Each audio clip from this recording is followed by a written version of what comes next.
And start. All right, so hello, my name is George Manawata. I'm a volunteer pulmonologist for the MAVEN Project. Thank you all for attending and being part of the MAVEN Project. I especially want to thank our friends at Clinica Sierra Vista, who serve the communities of the Southern Joaquin Valley, also known as the Central Valley here in California, one of the most productive agriculture areas in the world, for hosting today's session titled what a primary care provider needs to know about chronic kidney disease. Before I turn the mic over to our speaker, Dr. Lucius Wright, let me tell you a little bit about him. After fellowship, Dr. Wright became medical director of dialysis at the Brooke Army Medical Center in San Antonio, Texas, and then the director of the nephrology fellowship. After separating from the Army, he went into practice with the Jackson Clinic in Jackson, Tennessee, where he established the nephrology service and eventually grew to 6 physicians. Dr. Wright retired after 35 years of practice. During his years of practice, he served as the clinic's chairman and then medical director at Jackson-Madison County General Hospital, a 659 tertiary care facility. He served as chairman of medicine for 3 years, 8 years in the medical staff leadership, including chief of staff, and 15 years on the board level medical staff quality committee. He also served as medical director for Dialysis Clinic Inc., which has facilities in West Tennessee for 33 years. And with that, Dr. Wright, I'll turn the mic over to you and mute myself. Thanks again. Sure.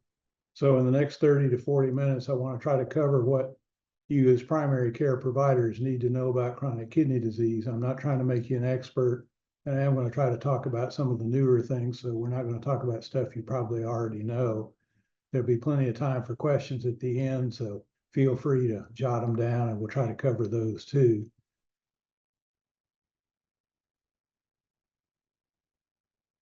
There's no conflict of interest. It's accredited as noted by the ACCEME for 1 hour of credit.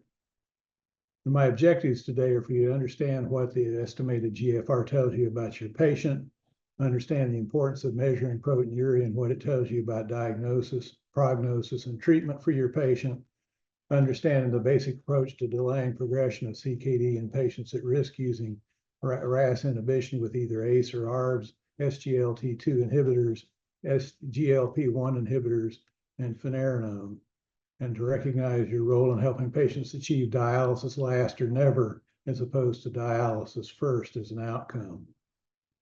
I like to start with a case because it makes it a little easier to visualize why we need to know these things.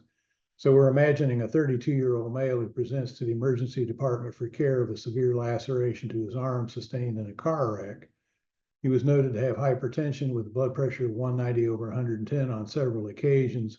So of course, being in the ER lab was drawn and it showed a hemoglobin of 13.2 with normal indices, normal electrolytes, a BUN of 24 and a creatinine of 2.1. His arm was sewed up and he was referred to you for follow-up with his acute kidney injury. So what are the questions that you need to ask yourself? Is this really acute kidney injury? Because that's upcoding for hospitals, so they have a bias toward calling it acute. And the problem is, do you have a previous creatinine from somewhere? WNL used to mean within normal limits, but it sometimes means we never looked. Things you want to look for in the history is a past medical history of, was he ever sick as a kid?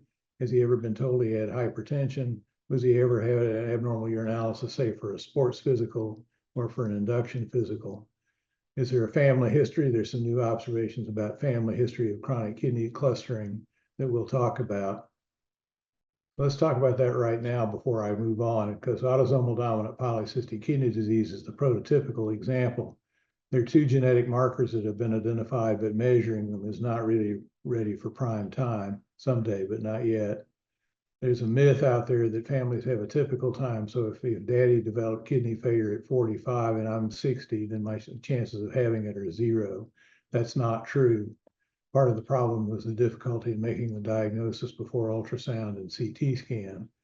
And you have to bear in mind that frequently patients present with no family history and have a pain, hematuria, and enlarged kidney syndrome, which can lead to a reflex diagnosis of cancer if you're not careful. There's some newer non-traditional markers, ApoL1 and myoglobin heavy chain 9, both of which have higher frequencies in people with sub-Saharan African ancestry and locations with high frequencies of endemic trypanosomiasis. It appears that these variations have something to do with protecting against trypanosomiasis, so they've persisted. And a lot of the familial clustering that we see, particularly in folks of African ancestry, seem to be related to these things, although again, they're not really easily measured. But I do want to spend a moment talking about the estimated glomerular filtration rate, because most of you remember that we've changed the way we do this in the last couple of years. The issue has to do with what it's all about.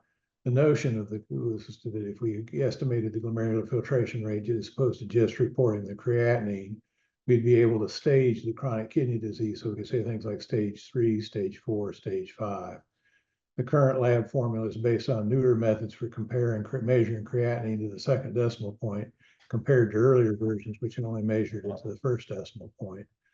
In the formula that was published in conjunction with the modification of diet and renal disease study, and was originally published with adjustments for Black race and all others, which has become politically problematic. So the process of changing the formula to eliminate this has begun. So you may have patients who in the lab, and you look back through the old lab, may have had a creatinine clearance estimated at 50. Now suddenly it's estimated at 45, but nothing happened except the formula changed. So I'm going to say it several times during the course of this talk, but remember E equals estimated. So if it matters, you need to measure the GFR either with the timed urine collection or potentially with measurement of cystatin C, which can be done relatively cheaply. Don't forget the urinalysis. I find we get blood tests easily, but urine seems to be hard to come by in lab reports. When I get consults from MAVEN clinics, they frequently don't have a urinalysis. So you particularly want to pay attention to cellular elements, such as red blood cells and the casts, which are rarely seen, but are very important if they are seen. White blood cells can be there in all kinds of kidney disease, not just urinary tract infections. And granular casts are typically nonspecific and usually related to proteinuria. So let's talk about protein. 24-hour urine versus protein creatinine ratio versus urine albumin creatinine ratio. The 24-hour urine is still the gold standard because you can index it, but getting a complete collection can be a problem. So most people have substituted the urine creatinine ratio or the urine protein or urine albumin creatinine ratio. Albumin is preferred, and labs are all beginning to switch in that direction, but you'll still see some old lab that was done in terms of the protein. It's both a marker of disease and a marker of prognosis, and I should probably take the question mark off because I'm sure that's true. And it's probably a therapeutic target. There's more and more evidence becoming available that that's the case. So this is a proteinuria as a marker of comorbidity. It's a funny looking slide because it's put out as albuminuria in terms of micrograms per minute, which isn't something we normally think of. And it's adjusted cardiovascular disease risk on a log scale on the left. And what you can see is in general, as the proteinuria goes up to the right, the cardiovascular risk goes up, and frequently it's as high as 2.5 times normal. So this may explain some of the epidemic of cardiovascular disease you see in your patients with chronic kidney disease, but it's a chicken and the egg problem in clinical practice because you don't know which came first. There's a ratio between urine specific gravity and urine protein creatinine ratio. Thing to remember is that when you have, say, abnormal kidney function, generally the specific gravity is down around 10 to be specific. And so this works fairly well, but if the patient still makes urine, you can get some misleading results. You can predict end-stage kidney disease from both 4-factor and 8-factor models. The 4-factor models are available at these two URLs, both of which will be in the slide deck. And they basically take age, gender, estimated GFR, and the urine albumin creatinine ratio to predict risk. All of them overestimate the risk of chronic kidney disease because of the competing risk of death from cardiovascular causes, which is the point I was trying to make just a minute ago. There are other diagnostic considerations in our patient. Is this primary kidney disease or secondary kidney disease? More primary kidney diseases have specific therapy, but need expert consultation and laboratory workup and biopsy. So those are patients you're going to want to try to refer to the local nephrology folks. Secondary is most common in this country, and it's usually diabetes and hypertension. Screening for collagen vascular disease with things like ANA complement are common, but may not be cost effective without clinical symptoms. So probably there's something that you could skip in a resource challenged patient. Screening for cancer has the same problem. In adults, cancer is commonly associated with membranous glomerulonephritis and may be associated with a specific antigen called thrombospondin 7A versus the more common PLA2R. But I don't usually measure those things because of the expense and the difficulty of knowing what it means. Worldwide, infectious diseases are still the most common cause of primary kidney disease, or I should say secondary kidney disease. Syphilis, hepatitis B and C, and HIV are things to keep in mind, but malaria is probably the most common, which we don't see much in this country. Genetic factors are important. What I've said so far is genetic factors are important, particularly in patients of African ancestry. Proteinuria is important. Albumin is more sensitive for both diagnosis and prognosis. Kidney risk failure equations are available to estimate 2- and 5-year probabilities of end-stage kidney disease, but overestimate the risk because of deaths from coronary artery disease. And here I know I'm repeating myself. It's not old age. Remember, in eGFR means estimated GFR. It's useful, but as a guide, not an absolute. Clinical status matters. I got a consult a couple of weeks ago where somebody was labeled as having CKD because they had an estimated GFR of 76 with a normal creatinine and no evidence of kidney disease. Medical management is fairly straightforward: blood pressure control, diabetes, avoidance of nephrotoxins, all of which are things that most of you know, and I won't belabor them. Proteinuria reduction with ACE/ARB mineralocorticoid receptors in non-steroidal anti-inflammatory drugs in dire circumstances, SGLT2 inhibitors, and I'm now going to add GLP-1 inhibitors. I'll get to that in a minute. So let me give you some thoughts on hypertension, because we've been a lot of discussion about what to aim at.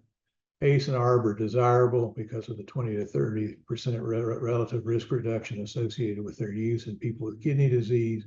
Cost, hyperkalemia, and acute kidney injury can all be issues. Volume control and hypertension is a key issue, particularly in patients with CKD stage 4 and 5. And you usually need to use a loop diuretic, as thiazides don't have much effect once you're at CKD 3 or greater. An exception may be indapamide in a patient with no evidence for volume expansion, and maybe chlorthalidone, although that's typically used in combination with loop diuretics. And lastly, remember that diuretic resistance occurs commonly in patients with nephrotic syndrome because the loop diuretics work from the luminal side of the membrane. Metolazone is commonly additive because of a direct action on the distal convoluted tubule, which may have something to do with reducing resistance. Sprint's final report came out with a number that we've all been trained to see is basically what to aim for. And they had a large number of patients at increased risk of cardiovascular disease, but no history of diabetes or stroke. And they had a randomized intensive goal of systolic blood pressure of 120 or less compared to 140 or less, which has been the standard for a long time. Mean follow-up was 3 years. Goal was to reduce the composite outcome of heart attack, acute coronary syndrome, stroke, congestive heart failure, and death. The composite event rate was 1.77% annually intensity in the intensive group versus 2.4% in the usual, and the all-cause mortality was 1.06 versus 1.44. Now, these get produced as relative risk ratios.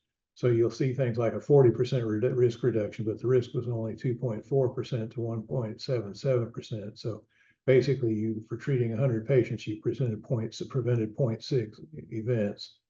And on mortality, you've done the same thing. You've prevented 0.4 deaths. Or in other words, you got to treat something like 400 patients to prevent 1 death. Whether that's a good idea or not depends. There are adverse effect rates that go up. Hypotension is more common, 2.1 versus 1.2, syncope 2.1 versus 1.6, and acute kidney injury 4.1 versus 2.5. So let's talk a little bit about the use of the ACE and ARBs, which have been generally recommended in all the guidelines because of their proven benefit in reducing the relative risk of progression. Acute kidney injury is common, as noted in SPRINT, particularly with the use of RAS, which is in almost 95% of the patients. Studies showing the 30 to 50% relative risk reduction were done in patients with an eGFR greater than 30% by and large. So the question is, do patients benefit or are they harmed by continuing their RAS as the CKD progresses? Two facts to keep in mind. The first is that the creatinine clearance is a logarithmic relationship. So when you start out with normal kidney function, say at 100%, your creatinine is going to be around 1. So going from 1 to 2 is a 50% reduction in kidney function. But so is going from 2 to 4 and 4 to 8 and 8 to 16. They look different and they feel different when you get them back on your lab slip, but the percentage change is the same in each case.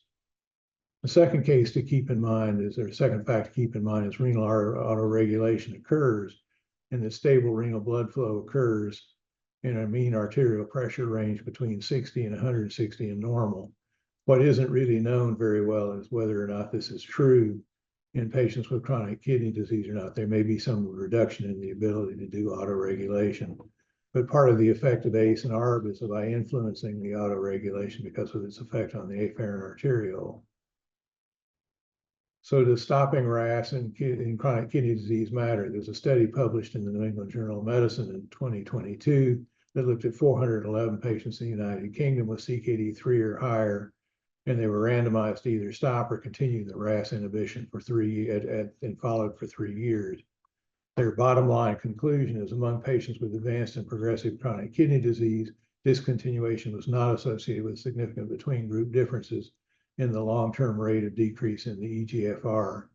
End-stage kidney disease with the initiation of renal replacement therapy occurred in 128 patients, 62%, in the discontinuation group, and 115 patients, 50%, 56% in the continuation group. So the hazard ratio was not significant.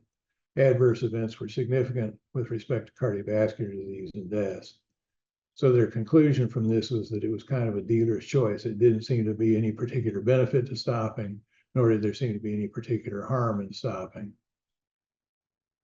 Another study was published on the 2nd of July this month online in the Annals of Internal Medicine. Again, the reference is there. It was a meta-analysis of 18 trials with 1,739 patients with a mean eGFR of 22. They had a hazard ratio for renal replacement therapy with RAS inhibition that was 0.66% that was statistically significant, but they found no effect on mortality risk and no observed interaction with age, eGFR, albuminuria, or diabetes. So this meta-analysis would suggest that since it's neutral from the standpoint of harm, maybe there's some benefit from a renal perspective, and you might want to consider continuing the drugs. And these basically look at the slides from the same study that looks at ACE and ARB, and you can see that the differences can be fairly significant. This slide's hard to read, but it's the summary of all the randomized controlled trials. Again, these are in the slide deck if you want to study them in more detail. So the conclusion of the lower events over the intermediate term, but the increasing complication rates, particularly hypotension and AKI, using sprint targets. So as always in clinical medicine, it's a matter of patient selection, considering goals, competing risks, and tolerance of medical therapy. While we're fond of the more is better theory of medical care, it's rarely true. And remember, aging occurs in everyone, albeit at different rates. Goals for medical care change with age and comorbidity, so you need to keep updating. You know, you're not trying to prevent kidney disease 25 years from now in an 88-year-old lady who's worried about falling and breaking her hip. Dapagliflozin was the first of the SGLT2 inhibitors to be shown to have effect in chronic kidney disease, and this was not just in patients with diabetes. This is again from the New England Journal in 2020. And this is a summary of all the studies that have been done, which show generally the differences in the patients. The heart studies are done in people with normal kidney function. The kidney studies, of course, are done in patients with kidney failure.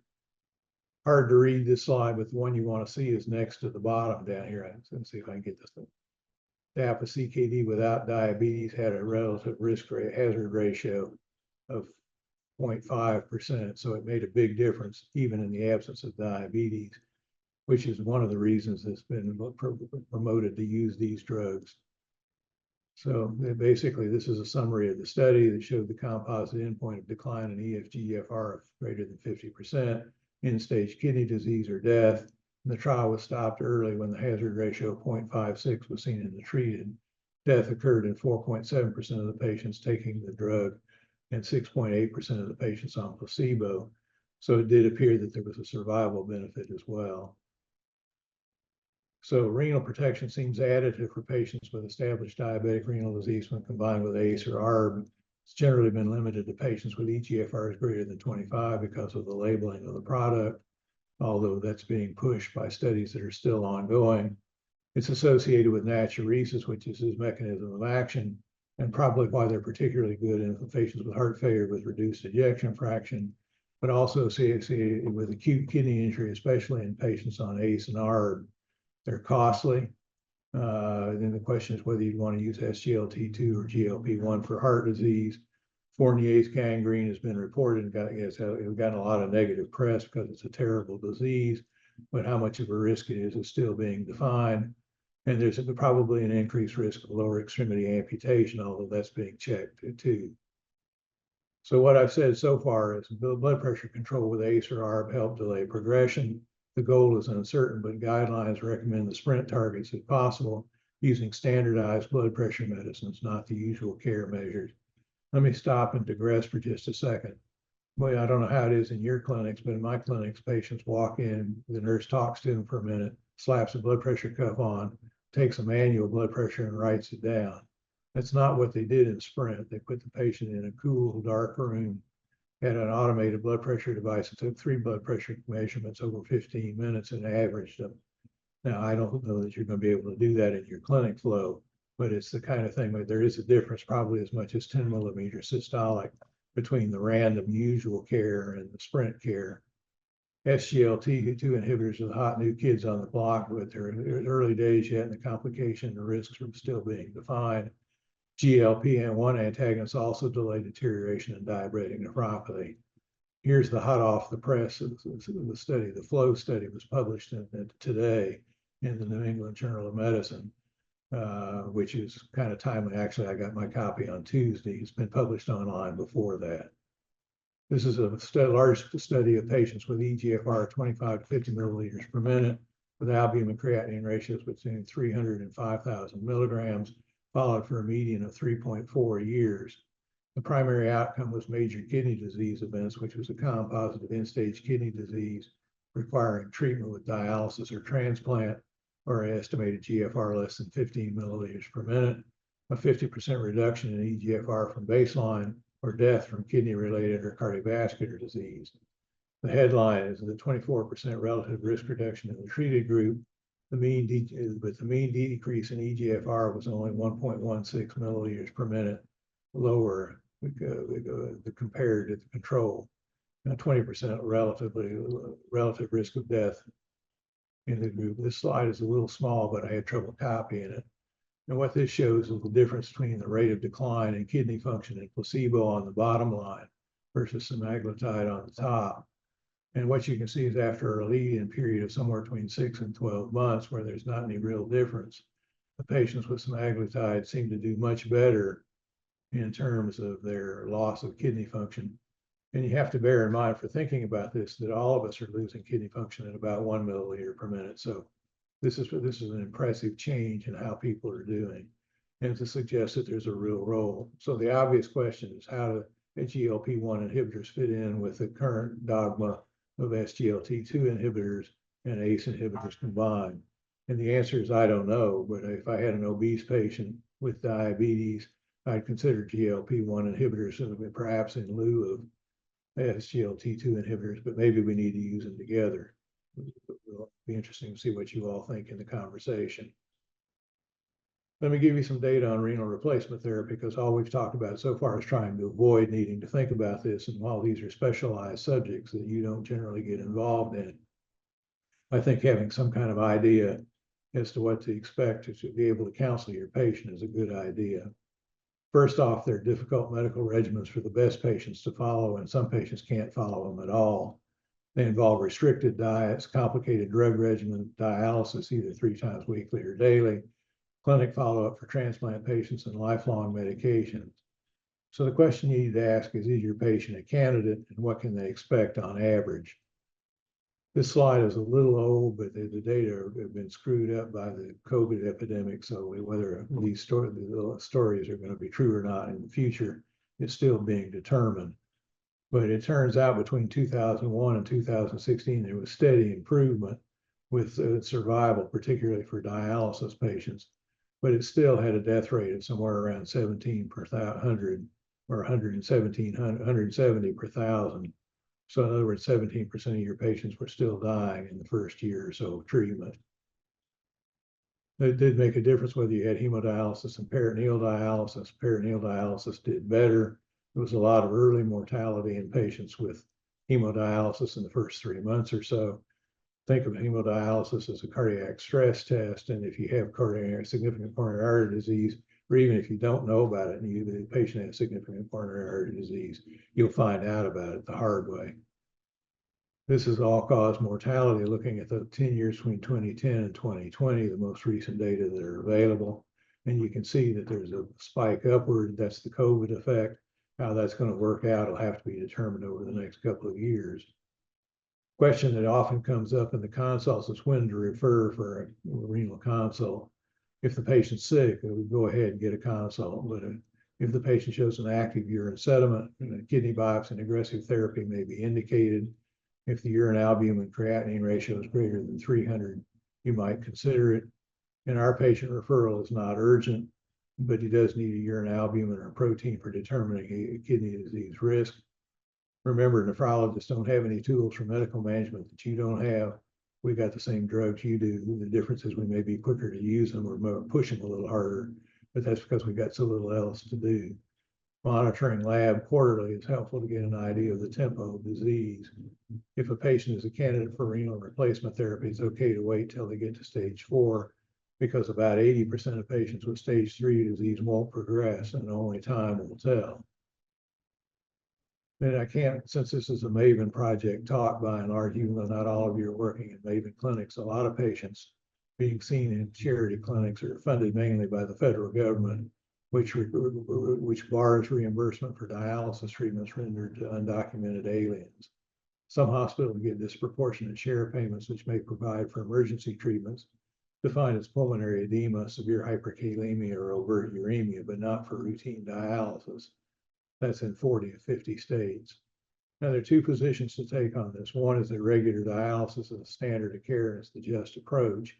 The other is, do we have the right to spend other people's money? I don't have an answer to that question, but that's the challenge. And each state is different, so you'll need to know what's available and not available in your state as you counsel with your patients.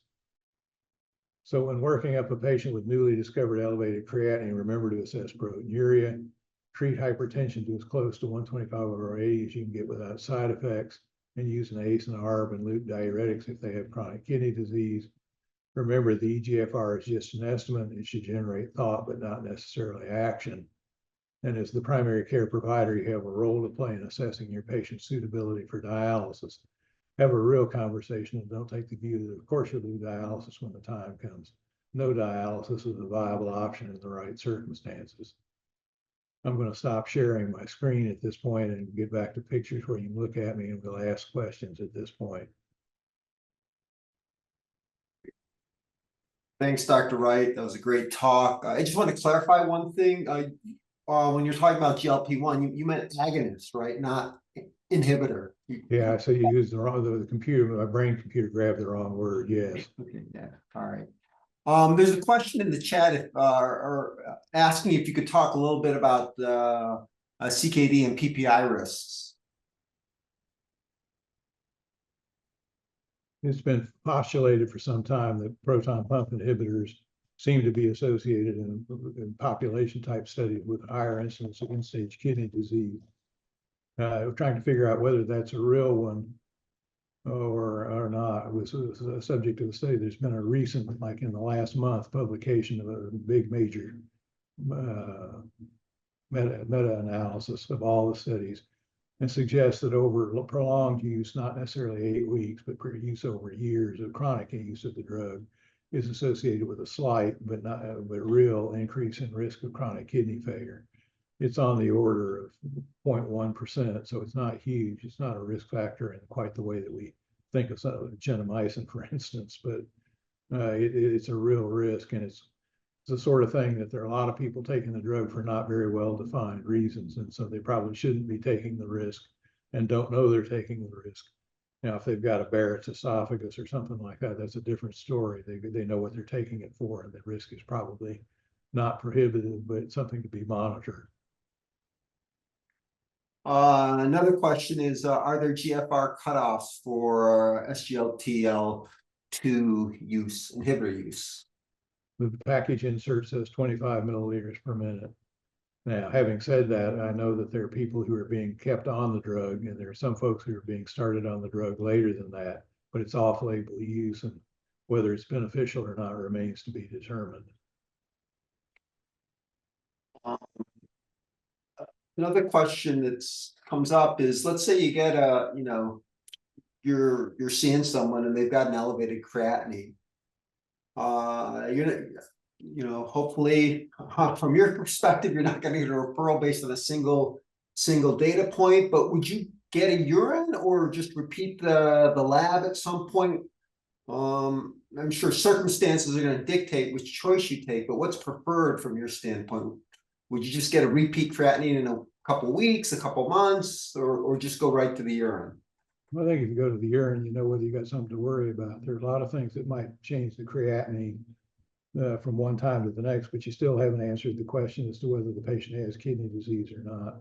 If the patient has a totally bland urinalysis, then you're a little less worried about it. If they have an active urine, you're more worried about it and more likely to see them back sooner and check sooner. Chasing the lab till normal is not a particularly good strategy, although commonly employed. So I think it's the sort of thing where I would typically recommend going ahead and doing the urinalysis.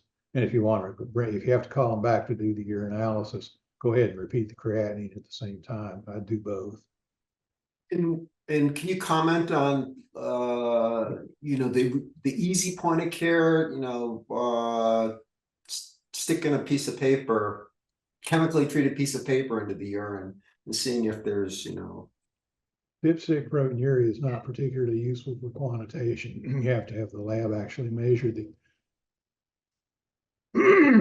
excuse me, you have to have the lab actually measure the urine in order to get a true estimate, because a positive dipstick is useful as far as it goes, but it doesn't tell you whether you've got nephrotic range proteinuria or just a concentrated urine with modest amounts of proteinuria. So trying to decide which is which it's better to go ahead and do a urine albumin creatinine ratio, if at all possible. Right. But if you had the patient comes to you with that creatinine, that was previously drawn, with a negative dipstick, would you be comfortable, or is that not good enough to be confident that they're probably okay? No, it wouldn't make me confident. Okay. All right. I saw a question go by about titrating the dose. Yeah. Yeah, so let me answer that one. So yes, the available data suggests that if the patient's blood pressure and other things are tolerating increasing doses in a stepwise fashion of ACE or ARB, trying to get the proteinuria under 100 in terms of the ratio is probably useful for improving the outlook. Patients who respond and have their proteinuria resolve or improve typically get a much longer, slower deterioration in kidney function than patients who do not respond. So it's worth trying to titrate, but of course, putting them into shock is not useful. Having them pass out with orthostatic hypotension and breaking their hip is not. So as always, you got to be careful with these things or you can get into trouble. Could you clarify, does reducing the proteinuria I understand it reduces the risk of progressing to end-stage kidney disease, but does it also lead to a reduction in all-cause mortality? No, or are you still on the same, is that curve once onward and upward, so to speak? Yeah, I don't know the answer to that question. I don't know that I've seen a study on it. But the notion here is that there's increasing evidence at a biochemical level that the protein itself causes changes in kidney function. So there's been a recent study this month in one of the technical journals that looked at proximal convoluted tubule function. And there's this so-called segment 1 and segment 2. And under normal circumstances, the filtered protein, which is minuscule, is reabsorbed in the first section. So what happens when you have increasing amounts of proteinuria in lab rats and whatnot is you see changes in more absorption in the second part, and they seem to be inducing changes in the more downstream parts of the kidney. So there's increasing evidence that the proteinuria itself in the tubule after filtration in and of itself is toxic to the kidney. So this is the notion that it may be a marker for not just a marker of disease, but actually an object of therapy. The trouble is our therapies are kind of blunt instruments right now. They don't do particularly well, and they have lots of other effects that make it hard to say. So for instance, if you have better blood pressure control, maybe they do less episodes of heart failure and so forth. So hard to say. More to come, right? Well, it's never boring. It's always something new. Other questions from the audience?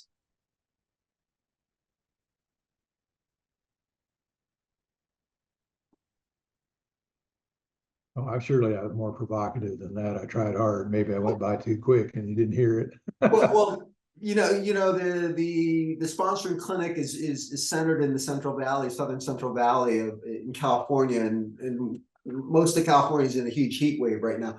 Can you speak to dehydration and getting prerenals, quote unquote, and how much worse, or how are you more sensitive if you got CKD3 versus normal kidney function? Well, there's certainly good evidence that patients with chronic kidney disease are more vulnerable to heat injury, just ordinary heat stress, heat exhaustion, stroke, that kind of thing. It's the kind of thing where all of the things that you postulate are probably true. But the thing that's interesting to kidney doctors is that hot agricultural areas, usually in Central America initially, but now being seen more in places like California, are associated with a kind of a bland interstitial nephritis where they present with abnormal kidney function, concentrating defects in the urine, and nothing much in the way of cellular elements or protein in the urine, but may get progressive chronic kidney disease.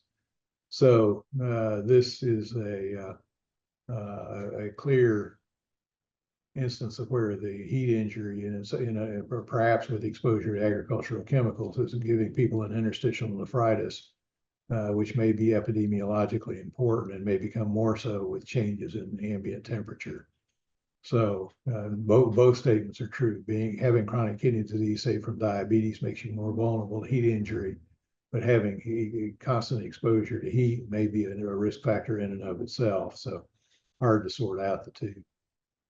Looks like there are a couple more questions. How much of a role does metformin play on kidney function, and would it be preferred to stop metformin and start SGLT2 instead?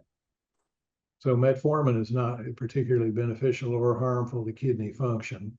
The problem is that metformin becomes toxic to you after your kidney function gets low enough, and the risk of a lactic acidosis goes up. So the most common cause of lactic acidosis in somebody on metformin is an older person who was doing okay, who got sick from something else, got acute kidney injury, and suddenly has now got metformin on board with a creatinine of 5 and presents with a severe lactic acidosis. So the general recommendation is to get patients off the metformin at around 30 milliliters per minute to prevent because of it just not being seen in patients with a kidney function greater than that. It's not a drop dead kind of number. So if they're at 28 and doing fine, you might wait a little while, but the risk is not the drug itself. The risk is the lactic acidosis. And what was the second part of the question? Well, I think you answered that. There's another question about, can you comment on PCP starting phosphate binders and EPO before a referral for uninsured patients? So EPO is expensive, requires following the rules to get paid, even if you do have insurance, and they vary quite a bit. And all it really does is make the patient less symptomatic. It doesn't make any difference in terms of outcome. So I think that's less important. Phosphate binders, on the other hand, are relatively inexpensive.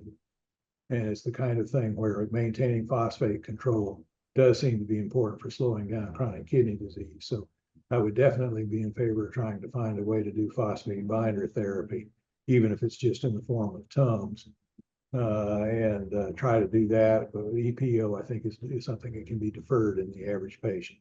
Now, if you got somebody with a hemoglobin of 6 who's got severe angina, and you want to try to get it up to 8 so they stop having angina, I can understand that. But that's, as a general rule, I wouldn't be worried about trying to start EPO. Do I have a particular favorite phosphate binder? Calcium phosphate is the cheapest. Calcium acetate is the cheapest Foslo. Another question is, what's the best way to explain the mechanism of action of SGLT2 inhibitors to patients in verbiage that the average patient can understand, which is, I think, at a 6th or 8th grade level, reading level, in English.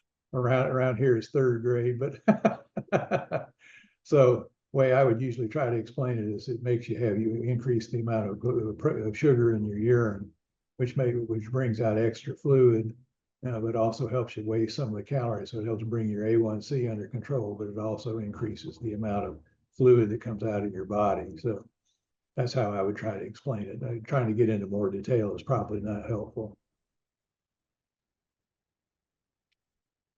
It's short enough. I hope that's at the appropriate reading level.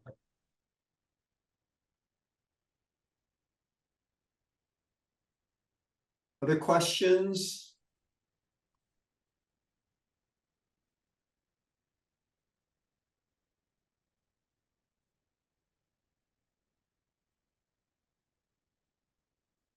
So remember, the slide deck will be available, so you'll have plenty of opportunity to go back and touch on some of these points that I went by quickly. I tried to leave a lot of time for conversation, so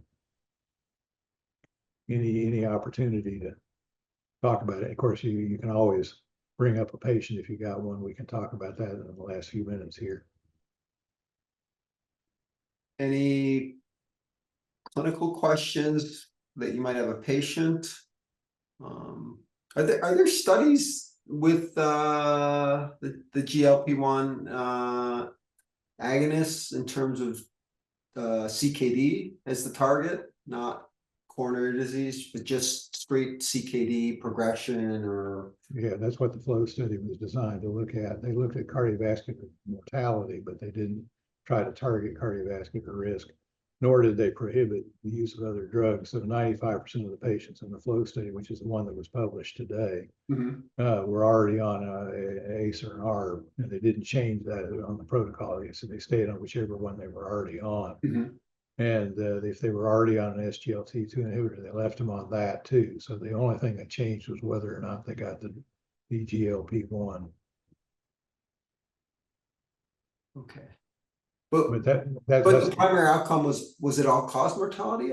Or no, the primary outcome was renal mortality. Was renal mortality. Okay, got it.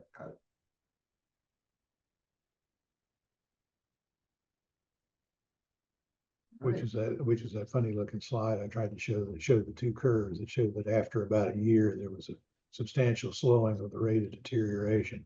The editorial that accompanies the article doesn't particularly offer much insight, but it does raise the question that we don't know why that's so.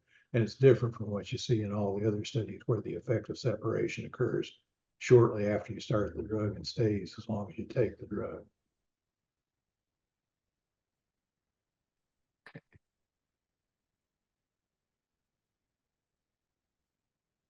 Any other questions? I think.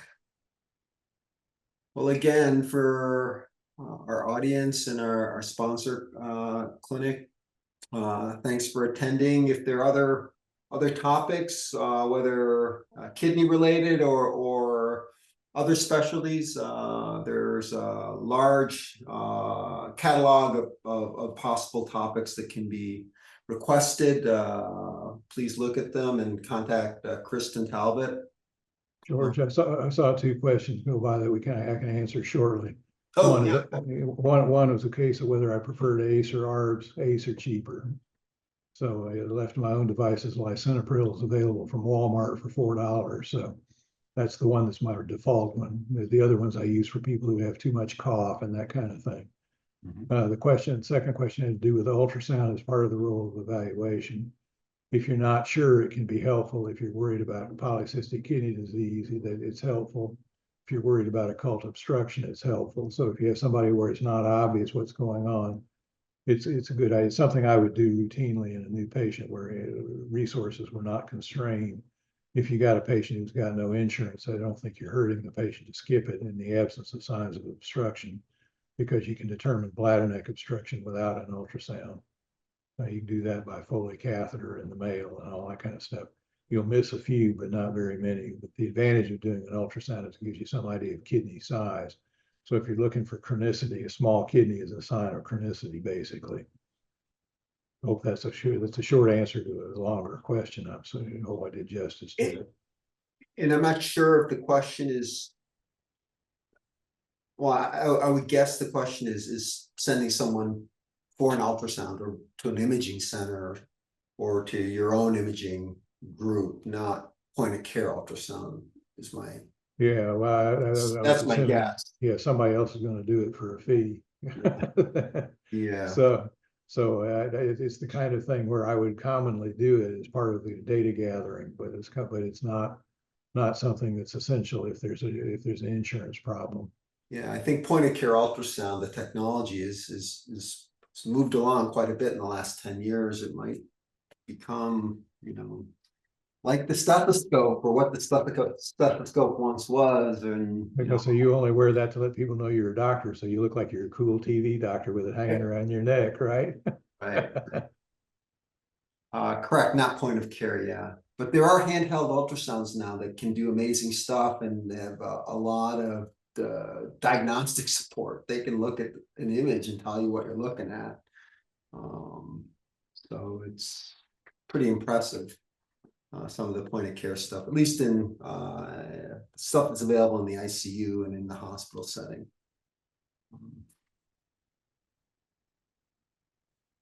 Other questions?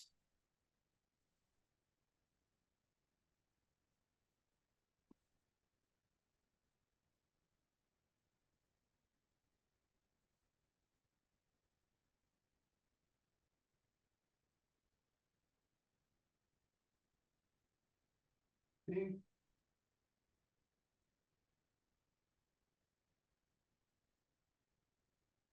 Not seeing anything. Any last anything you want to say before we sign off, Dr. Wright? Any summary or last reiterations of your take-home messages? No, I think I've probably bored everybody to tears as it is, so we'll quit while we're ahead. Well, one of my take-homes is WNL. I like that one. That's so normal. That's so old. We never looked. Yeah. Oh, guidance on counseling patients on hemodialysis versus peritoneal dialysis. Comments or? Yeah, I'll give you the short version that I gave to patients. Hemodialysis involves going to the clinic and getting treatment that lasts about 5 hours, plus getting there and getting back. So you do chunks of time 3 times a week, and the rest of the time you take your pills and watch what you eat. With peritoneal dialysis, you do a little bit here and a little bit there. It takes about a half an hour to do an exchange, which you can do in the morning when you get up, in the evening before you go to bed, and then lunch and supper. So it really boils down to a lifestyle choice, whether you want to do it in chunks and get it over with, or whether you want to do it in little pieces and tuck it in around the edges of the day. How complicated is doing PD for the average layperson in terms It's surprisingly easy to pick up. If they're cognitively impaired, if they're mildly cognitively impaired, but they're still trainable, they can learn to do it. Where you get into trouble is patients who can't see because of visual impairment, or people who have manual dexterity problems where they have trouble getting control of the hands and that kind of thing. But there are devices to work around the manual dexterity problem. So in terms of learning how intellectually and that kind of stuff, it's remarkably easy. the government will pay for 5 days worth of training to get it done, and longer if you need it, can justify it. I used to tell patients that we're going to tell you it's going to start on Monday, and you'll be by Friday, you'll get 100% on the final exam and be ready to go. But most patients got graduated in 2 days.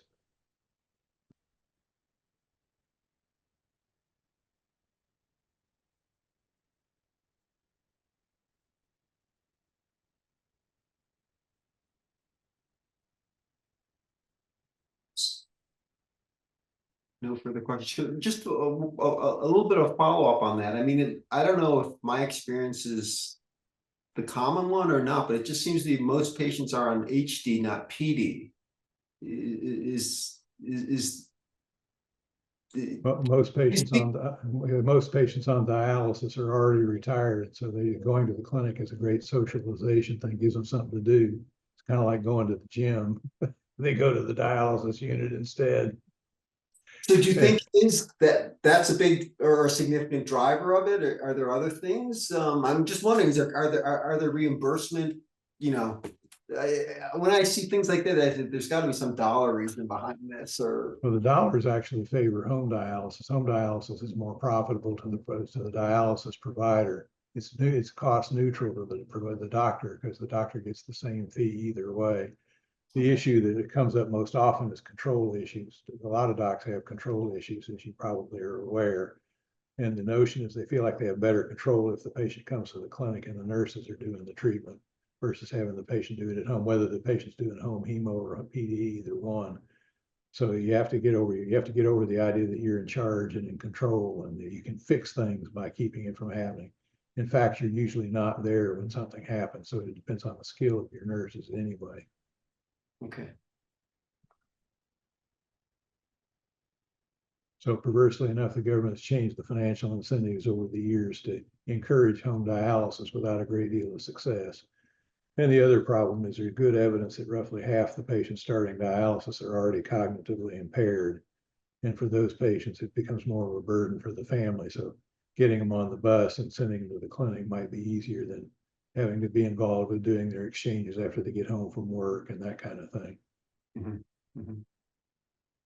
So it's factors that are not just patient related, but it's their family, right? There's Absolutely. Yeah. support system. Everybody's involved, and how good your support system is makes a difference. A huge difference, yeah. Right. All right, I think we're going to be wrapping it up shortly. Other last call for questions.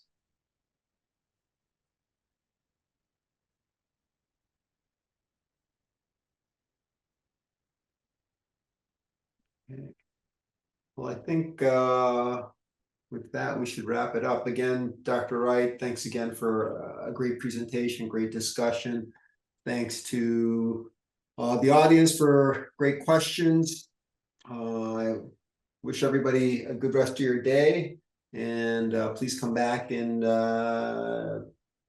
visit us at MAVEN through consultation and these didactic sessions. Take care, everybody.